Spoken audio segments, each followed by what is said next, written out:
Hello, everyone, and welcome to our next interview. I'm really excited today to have our guest with us because not only is this a timely topic, as many of us are rolling into the summer, as many of us have maybe in the past considered summer camp for our kids, our nieces, our nephews.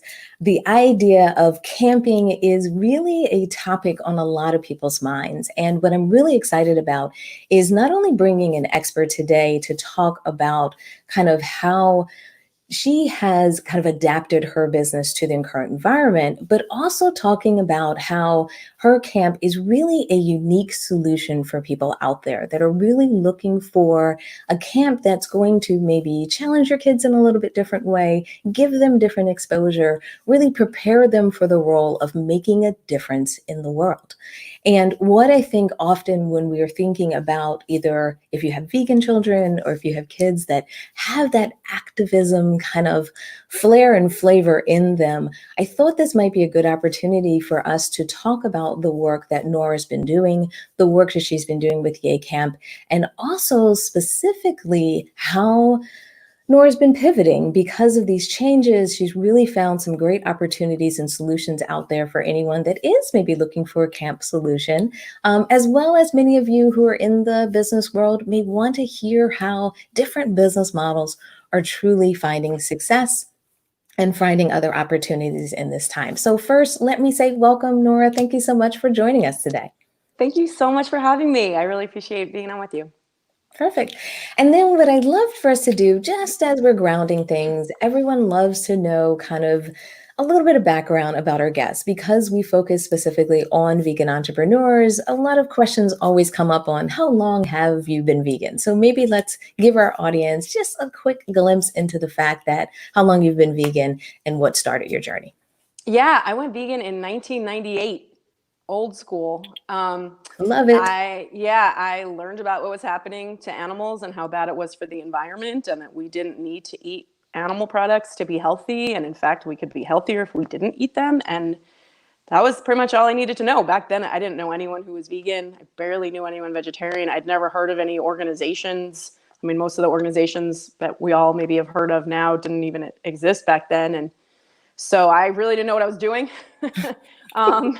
And the only vegan ice cream I remember back then was vanilla rice dream. And I was like, oh God, is this what life is going to be like now? But yeah, we've come a long way.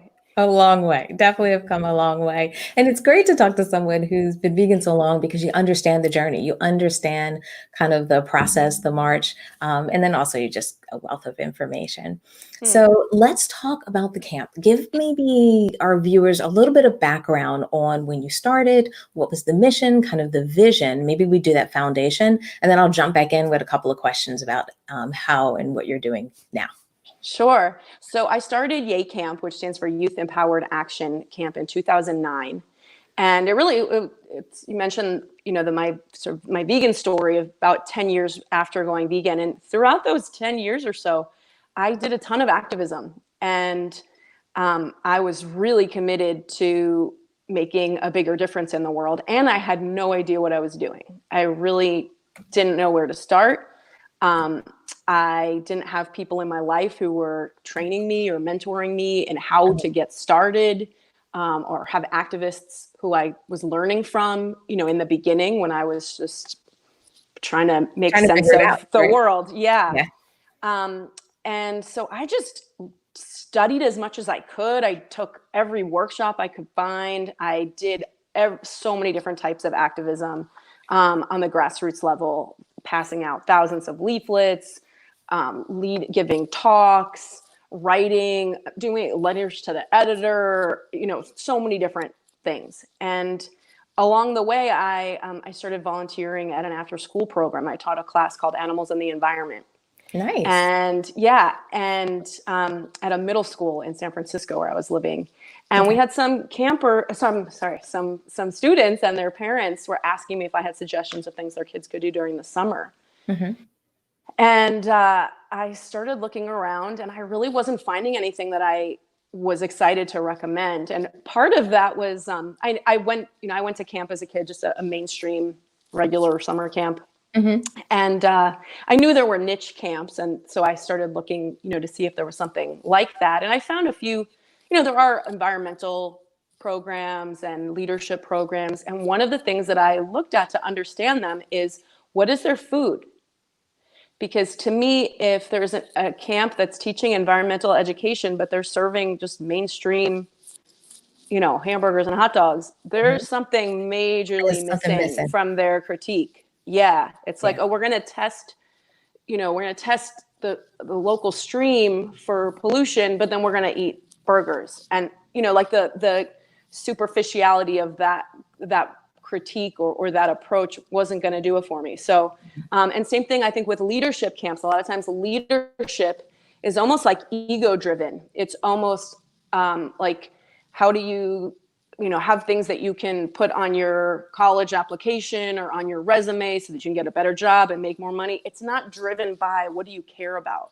Yeah. So I started YEA Camp because I recognized all those years that I was struggling along to figure out what the heck to do, and trying to evaluate, was this a good use of my time? How could I do this better? Maybe I should try something else. I realized, A, that I had learned a lot of things, B, that I could help other people learn it faster than it took Yes. me, Yeah. and see that this is needed, Yeah. that we have so many problems in the world, and most schools are not teaching about them Mhm. in any effective way, at the level that's needed, obviously. Yeah. And so it took me about 8 years from when I first decided that this camp should exist until launching it in 2009. So this is our 12th year. I love that. And I Yeah. think that's key is when a lot of us know we want to do more. We want to make change. We want to make impact. To your point, it's not necessarily that we're trying to get, things on our resume or we're trying to get things for an application. We really want to make change. And the Mm-hmm. challenge is we see where sometimes where the opportunity is, but trying to figure out where and how I can make that change. How can I be effective in it? How can Mm-hmm. I channel? What should I be doing? Like you're saying, should I be writing Mm-hmm. letters? Should I be showing up Mm-hmm. at events? What should I do? And I really love what the work that you're doing because you're helping people take what they care about, the impact they want to make, and turn that into something that's action oriented, and Mm-hmm. also teaching individuals and kids how to do it while they're young. Really Yeah. empowering them. That's why I love that empowerment's in the title. Oh, thank you. Yeah. Yeah, I think most social movements throughout history have been driven by young people, and Yes. there's an idealism that young people have that has that has so much potential, and I think our society in general doesn't honor that when we don't teach people about history, about accurate history, Hmm. including how change has happened. Yes. When we don't encourage people. I mean, I have so many of our students who try to start a school club and their administration gets in the way, like tries to actively, stop them from Wow. starting a school club. That's Or, interesting. I'm yeah, surprised that you would have a school do that. well, if I it's mean, I can understand there's political, politics and everything. Yeah. right, and everything has been politicized. So we have campers who wanted to start groups around talking about issues around race, around LGBTQ issues, and that's seen as political. But so it's like those things just should not be talked about, and we should just ignore them and they'll go away. Is that Yeah, that's the that's not plan? good. Yeah. It's just not honoring of the human experience and what's happening in our world. That's nothing new, unfortunately. And so, to me, the fact that students at schools are face obstacles from their administration versus the administration encouraging them and appreciating them Yes. for wanting to, make the world a better place and improve, things at their school. It's just an example of some of what youth are up against sometimes. Yeah. And I think that's key is that trying to make sure that the students and individuals have the ability, have the skills, but also when they are met with adversity, when they're met with Mm-hmm. things that create that friction, helping Mm-hmm. them understand how to move forward, because what can Mm-hmm. happen is, a bright light or a shining kind of a person who really sees that they could do something. We don't want anyone to dampen that down. So I really love Absolutely. that you're helping people with that. So let's talk about the camp. Let's talk Yeah. about what you're doing now, specifically because the world has changed a little bit. The Mm-hmm. environment is different, especially Mm-hmm. for kids, especially for camps. Mm-hmm. They're very Mm-hmm. social environments, and with us Mm-hmm. using terms like social distancing and masks, Mm-hmm. all those things, walk me through kind of maybe how you felt in the beginning when all of this happened, and Mm-hmm. from the kind of like entrepreneur hat on, like how you emotionally managed that. And then once you got through that phase, how did you get to the other side? Yeah. Well, it happened real fast for me. I think for most people, it was kind of happened. Like I'd been hearing about coronavirus, but we've had other pandemics in other parts of the world that never, affected us directly here in the U.S. And so I think a lot of us were like hearing about it, but not really paying much attention. And then I remember in mid-March, there was one night or one day where I found out that they were closing schools, that colleges were going to be all remote for the rest of the year, that the NBA was shutting down. And I was like, oh, okay, this is now a whole other Yes. thing Hmm. this is Yeah. serious. This is Shutdown real. started happening. Yes. That's totally So different. Yeah. totally different. So that was in mid-March. So our camps are in July and August. Um, but real quick, I started thinking, okay, wait, schools are shut down for, like what? I just started researching. I saw what was happening in Italy, that people were in their homes and not able to leave their house, basically, right? What I had never heard the term social distancing or physical distancing, right? Like Yeah. seeing the writing on the wall that thankfully, tragically, we had the advantage of seeing, what was happening Yeah. In in other other parts of the countries. world Yeah. that affected them, before it affected us. So I started researching, well, what are they doing there? And then I'm thinking, about our camp that, maybe things will be okay by July. But I started researching, predictions, and was not looking good for that. But then I was also thinking, who's registering their kids for camp right now? Yeah. In March or April in a pandemic, because we weren't full yet. Hmm. And who's thinking, oh, I'm going to spend, money that, like, camp is not an essential service, right? It's as Yeah. much as I think our camp is, life-changing and amazing. It's Yes. not essential. When Yes. you're, lose your job, you don't know maybe if you're going to be able to pay your mortgage or your rent or your basics. Hmm. One of the first things you're going to do is, honey, you're not going to sleepaway camp this summer, Yes. right? Hmm. So it's became, and a lot of our kids fly in. We're considered a destination camp because we have folks from Yeah. all over the place who come to our camp.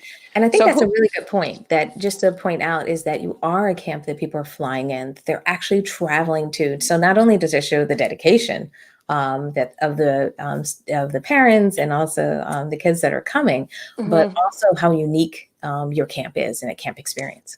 Yeah, thanks. Yeah, we are definitely a very unique program. So I don't even think I really explained, but our camp is trains people to be activists, to make a bigger difference on the causes that they care about.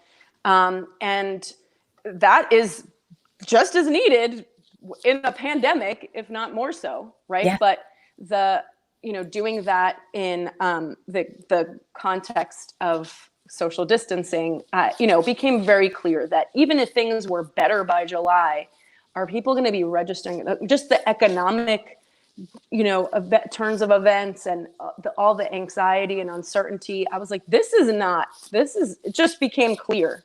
This is Hmm. not happening. Another So, solution. yeah. And so I reached out to some folks on our team, past campers and staff. Just like, I think it was like 9 or 10 at night. And I just started texting people like, are you free for a call right now? I was like, this is an emergency. It was not an emergency, but it was an emergency in my brain. And it was just, a group of us got on a call, and it was like, it was clear to all of us that, like, yeah, we need to shift. We can't count on that this is going to happen. Yeah. So it was actually, I remember that Saturday, that was like maybe a Thursday or Friday. And then that Saturday morning, I had a Facebook friend who runs a day camp, just on the side. That's not even her job. It's just like a fun thing that she does. And I saw that she had posted on Facebook that she was doing what she called a virtual camp. Okay. It's an art camp. And so I was like, a virtual camp, what is that? Yeah. So I'm like, what is a virtual camp? So I looked at her site, and she was doing 1 hour a day calls on Zoom for a week. This is an art camp, so she was going to be making, different art projects with them. Okay. And I was like, oh, I could do that. Huh. Yeah, I want to do that.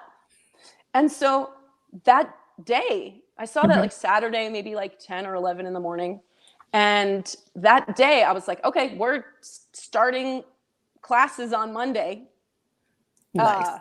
I've got to figure out what that's going to be. But we have so much content. We've been running this camp for over a decade. I'm a teacher, and I've, have a ton of content. Yeah, the material and everything you need. You just had to switch the way you were doing it. Yeah. So I stayed up till like 4 in the morning that night. I came up with the name for the classes called Changemakers Challenge. I registered the URL that day. I'm not a web designer by any stretch, but I cloned a page on our website that I could then just change out different graphics and stuff so I could do the basics, and then just created, and I was like, I'm not going to bed that night until I post it so that people on the East Coast, I live in California, people on the East Coast would wake up and see on Sunday morning. And I had no expectations. It was by donation. I had no idea how many kids to expect. And we had about 12 kids, I think, that week. Oh, that's pretty good. And it was great. And the classes were so fun for me. I really loved teaching them. And the kids were really into it. And so on like Wednesday or Thursday of that week, I was like, do we want to do a second week? And they were like, yeah, totally. So we ended up doing the classes for 3 months. We did 12 weeks of classes. Wow. And we wrapped them up last week. Because we are going to be doing a virtual YEA Camp this summer. Yes. So that starts a month from yesterday, is our first session. So I wrapped up these Changemakers Challenge classes. I was doing them Monday through Friday for an hour each day. I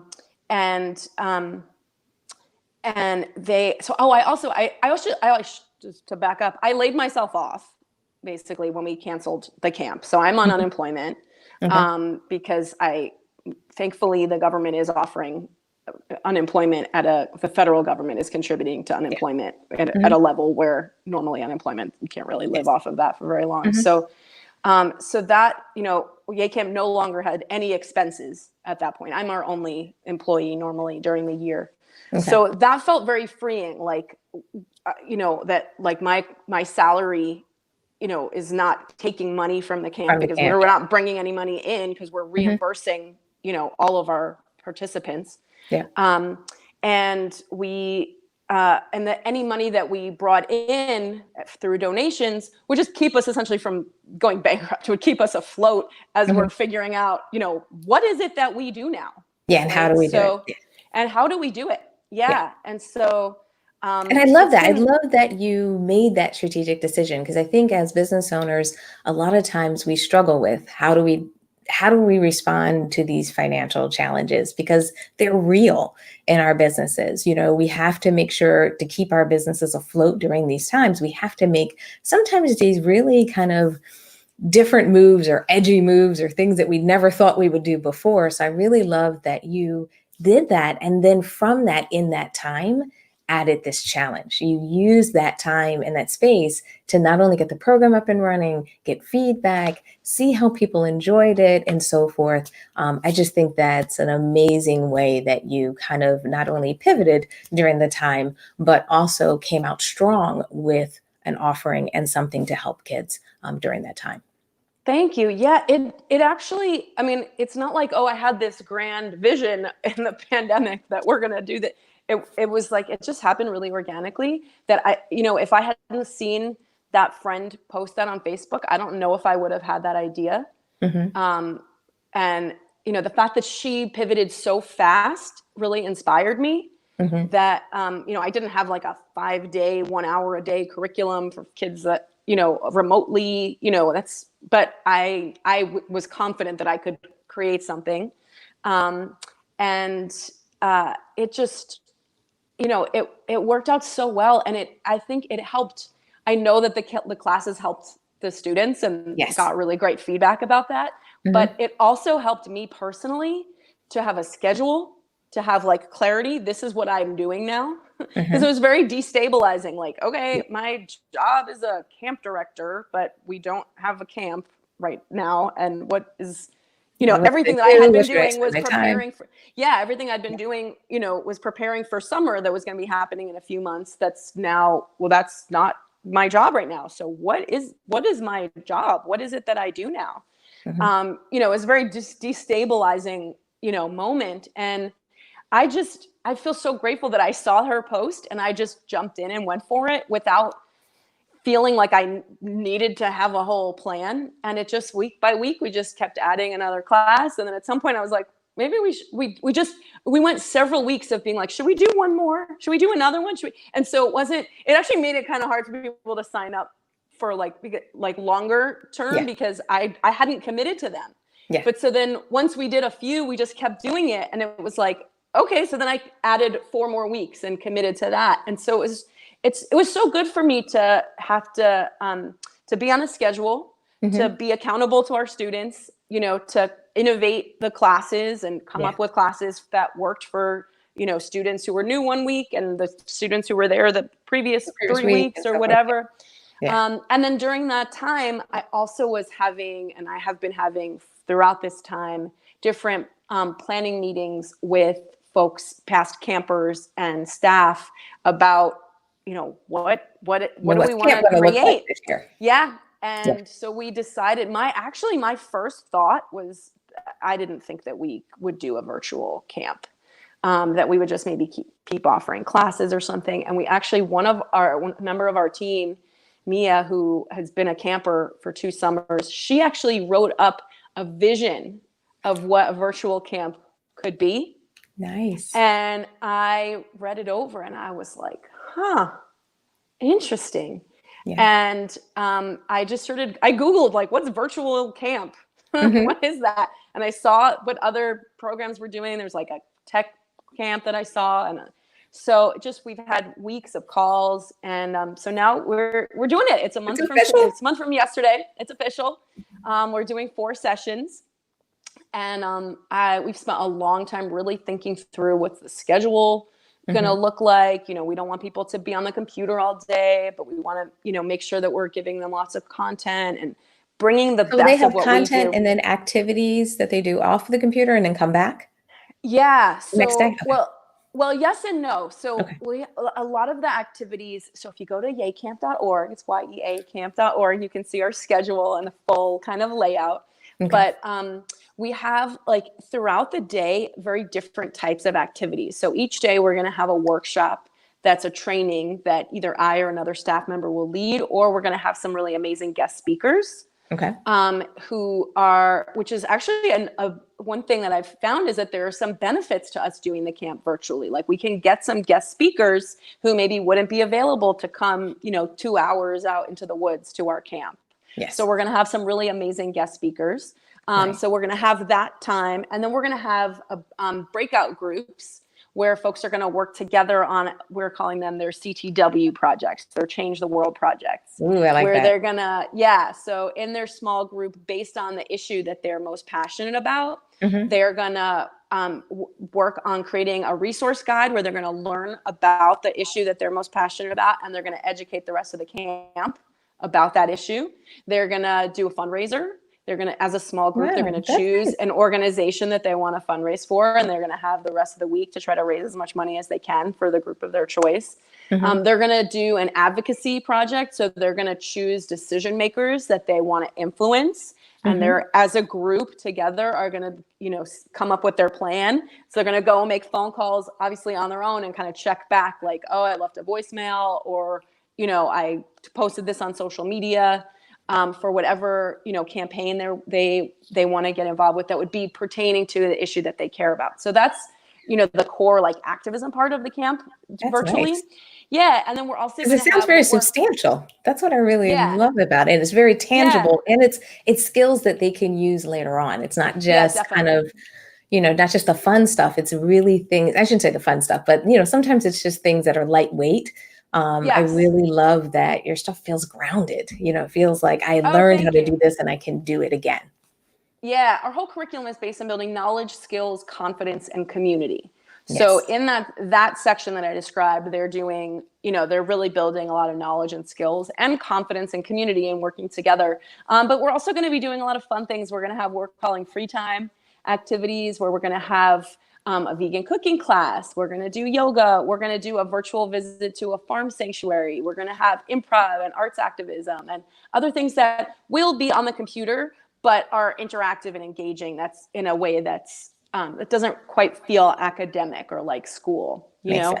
Hmm. So, and then we're also going to have like our evening activity. We'll have like an open mic. We're going to have an activist trivia night, a scavenger hunt, like do some things that are still like camp. Yeah, So we're trying to find the balance of just I bringing the love that. best of what we do in Hmm. person and trying to make that work in this format. I love that. That sounds great. Now, we did have a Yeah, thanks. question. Yeah, I'm going to pop it here on the screen. sure. Just asking kind of about the value that the business has delivered to advance vegan kind of practice. I think the question's about historically, but if you're even thinking moving forward, kind of what value has your business played in kind of advancing veganism? Yeah, what a cool question. Yeah. Well, because the food at our camp is vegan, we've always attracted a disproportionate number of campers who are vegan. And we also have a lot of folks who are not vegetarian. So we've had a lot of the folks who come to our camp who are not vegetarian, a lot of them have gone vegan or vegetarian. And tell me years later that they are still vegan. And I'm like, I didn't know you went vegan or that you weren't vegan, but like years later. Because they get exposed to amazing vegan food. But then we also have, I mentioned, a disproportionate number of folks who are really passionate about animal issues and found the camp because they're vegan and they were looking for a vegan or vegetarian camp. And many of our campers who have gone on to do some really impressive activism around these issues. So one of our campers is actually going to be one of our guest speakers at our virtual camp, Leah Kelly. She was a camper twice, and she Hmm. worked on, for her first year, she started a school club on animal issues. That was one of the things that they were working on was trying to get more veg options into their school cafeteria. And in the second year, she launched a Meatless Mondays campaign that actually ended up working with HSUS. We connected her with them. And Hmm. she got Meatless Mondays implemented in her entire school district. Wow. So the whole district implemented Meatless Mondays, that she, got that going. And we've had so many campers who've done things like getting more veg options in their school cafeteria, Hmm. getting folks, we've had folks who've gotten involved in some of the ballot measures. Like in Massachusetts, there was a ballot measure for farmed animals. And in California, this past year, there was a ballot measure. We've had a lot of campers do different types of outreach. One camper started a micro sanctuary and getting having animals in her yard, and has started Hmm. doing tours through a grant that we helped her get. So Hmm. we try to bring everybody further along from where they were to be making a bigger difference in I like it. whatever causes they're most passionate I about. like Yeah. that. The idea of bringing them from where they are further along so Mm-hmm. that they can get that forward progress. I think that is Mm-hmm. amazing. So if people are thinking about, I guess we have two things. If people are thinking about what to do this summer, what should Mm-hmm. their kids do, especially with the headlines that are out there these days, not just around Corona, but also around social justice. A Mm-hmm. lot of, things are coming out in the news. We just had a ruling in the Supreme Court about, Mm-hmm. civil rights. I mean, there's a lot going on that not only is shaking us up a little bit in the world, but also allowing a lot of us to think differently about our roles. And maybe we're thinking Mm-hmm. about what our children would want to do as well. If Mm-hmm. they're thinking about kind of reaching out, what should they do? Jump on your website, send you an email. If they're thinking about maybe how their children can take their activism and maybe funnel that into a project, what's the best way for someone to reach out to you? Well, the best way to reach out to me would be through our website. It's yeacamp.org. And obviously, if you have youth 10 to 17, that's who the camp is designed for. So I would love, I think that's the whole camp is designed to help young people get more involved in social justice issues. I think in terms of right now, like what could you do today, apart from, sign your kids up for camp in a month? I think especially, I'll say this. First of all, YEA Camp is not about any one topic. We are a summer camp for social change. And so we encourage everyone to choose one primary issue. We call it your IOI, your issue of importance, to focus primarily on. And so we're not specifically about any one topic, but I think at this time in history, we're at a national reckoning on issues around race that especially white people have been ignoring for hundreds of years, ignoring and participating in and benefiting from. And I think especially for white people, it is super important to wake up, hello, we cannot keep ignoring this. This is not okay. And it is on white people to take on the responsibility of educating ourselves. Part of privilege is that you can choose to opt out of thinking about certain things, right? If I'm, as an able-bodied person, I don't need to think about if there's a ramp to the building where my event is being held, right? Don't need to think about that, right? Yeah. As a white person, I could just choose, I don't need to think about this. And yeah, that's why these problems are happening, is because white people especially, have not been paying attention. So I really encourage everyone to educate themselves as much as possible. There's so much content out there. Not knowing what to do is not a reason to not do something. There's Google. And there's so many resources for how to get more involved. So I think, there's different stages of getting involved, from, certainly educating yourself. As a parent, I think it's a really great thing to model that you're educating yourself, that you actually didn't learn this in school. And this is such an important issue, and you want to learn more yourself, and we can learn together, right? So I think that's one thing. Advocacy of either joining protests or making phone calls or getting involved in your community in one way or another. Donating, I think, is a really important thing for parents, especially to be modeling. That doesn't mean you need to have a lot of money to do that. You could, as a family, say, you know what, we're not going to, spend money on this thing this month because we actually really want to donate to this cause. Will you help us? Let's figure out which is the best organization that we can donate to. Yeah. Because this is really important. So I think these are things that we can model as parents and as adults, and that we all have a responsibility to, as citizens or whatever, wherever, citizens of the world, not of this country, but as members of society, we have an obligation to try to bring about equality and equity and sustainability and a better world for everybody. Absolutely. Absolutely. And I love how you said that about modeling, of making sure that we're showing our family, showing our friends, showing our community, showing our kids, that this is where we are standing up for others, how we're fighting injustice, how we are getting educated. And I loved your example of, saying, okay, instead of sending money on this month, we're going to put it here and donate it. And then making a family decision about that. I think it's a great way to get people involved, and also to make a commitment as a family to take action. So I'm really love hearing you say that. I'm really excited about what you're going to be offering. I love that you're going to be supporting youth through activism, especially right now, where a lot of people are trying to figure out what they can do and how they can do in their community. So I'm really glad that we had this chance to talk and to do this interview. And I really hope not only, if anyone's watching and they're a parent, they would consider signing up their kids. You said from age 10 to 17, right? Okay. 10 to 17. Or even if you don't have kids, maybe in that age range, share this interview with other parents, share this interview and let people know that this is an opportunity, especially for youth out there that are looking for a place to put their voice and a place for them to act. So thank you so much, Nora, for joining us today. Thank you so much for taking the time. I was really excited about hearing about everything you were working on. I love the challenges that you were doing.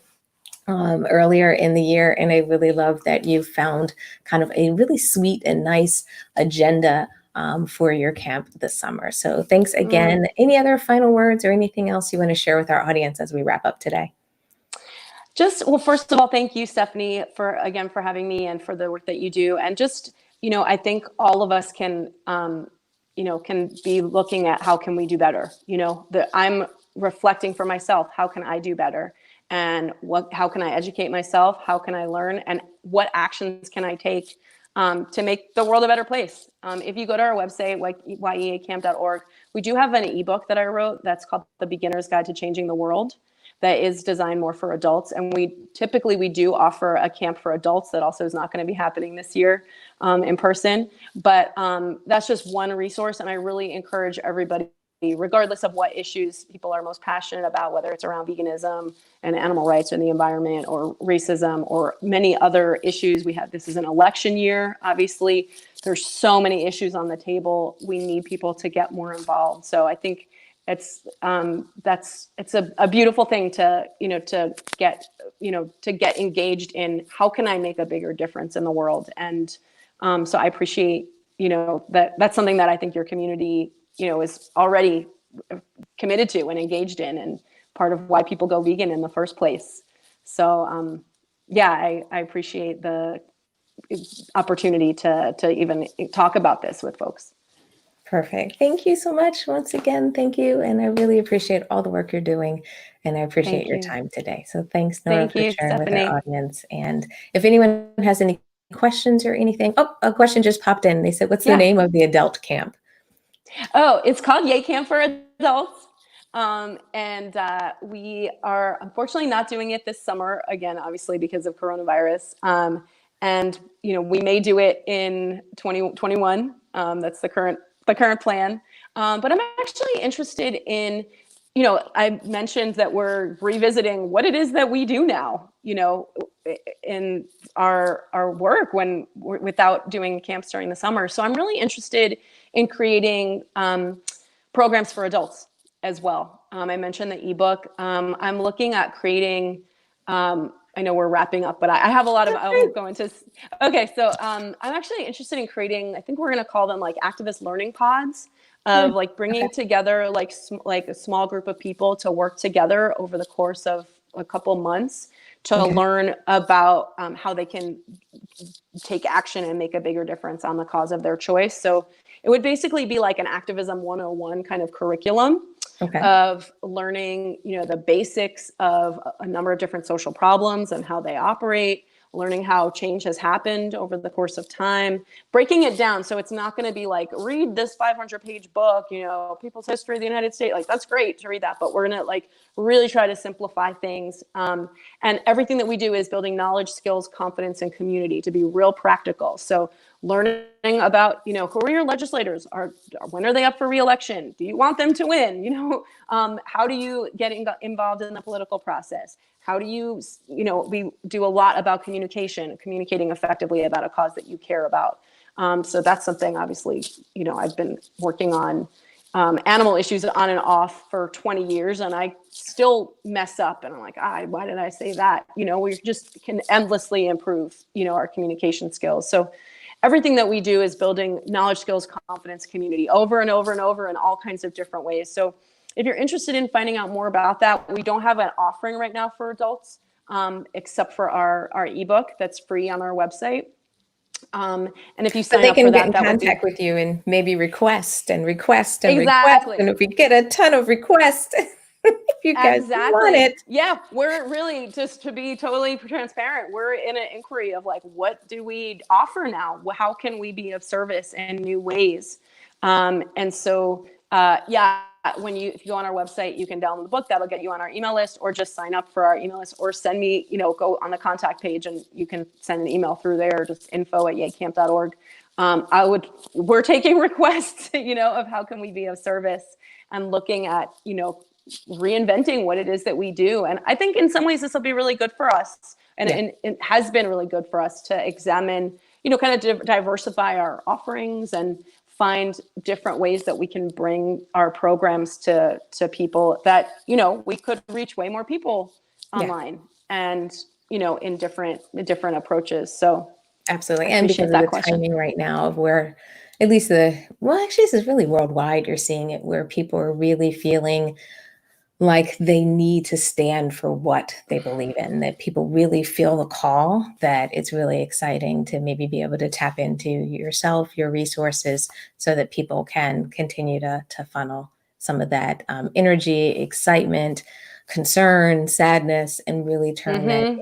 into, like you were saying, turn it into skills, turn it into Mm-hmm. confidence, and so forth. So I really think there might be a great opportunity there maybe in the future. So maybe we'll invite you back on Mm-hmm. later on That to would be give us great. another update of all the great work that you're doing. So, but That would once be great. again, thank you for joining us. Thanks for jumping in on that last question. Yeah. And if anybody else has any other questions, you can always post them in the comments. Even if you're not watching this live, we will monitor them. We will get them over to Nora as well, and make sure you are taken care of. So with that, thank you so much for being our guest today. And thank you everyone for watching. Goodbye. Thanks, Stephanie. Bye.